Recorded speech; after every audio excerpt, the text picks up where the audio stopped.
भत्ताधारी खुशी खबर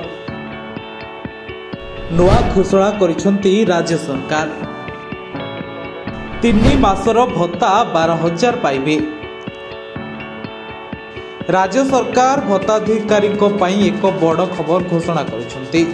यह राज्यर लक्ष लक्ष भत्ताधिकारी एक आश्वस्ति खबर कहले भूल हेबनी।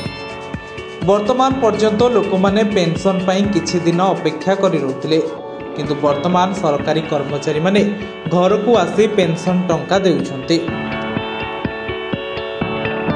सरकार विलंब नकरी प्रतिमास पेंशन जोगाई देउछंती, किंतु जदि कोनोसी वयस्कंकर हठात मृत्यु हुए तेबे तांको पेंशन बंद होई जिवो, जहा तांको परिवार लोकंको पई एक समस्या पलटि थाए।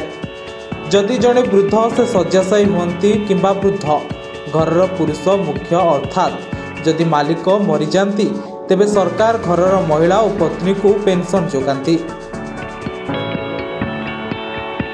किंतु कथा होची जदि एही जड़े व्यक्ति हठात मरी जाती तेबे परिवार हठात भांगी जाई थाए। अनेक आर्थिक असुविधा अछि।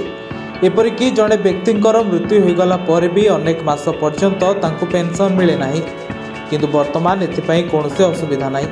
एणिकी राज्य सरकार स्वामी मृत्युर 1 मास मध्य सबु प्रक्रिया शेष करी पेंशन प्रदान करिवे। जदि पेंशन ग्रहण करथुवा स्वामी मरी जाती तेबे सरकार सेही मासरे पत्नी को पेंशन प्रदान करिवे।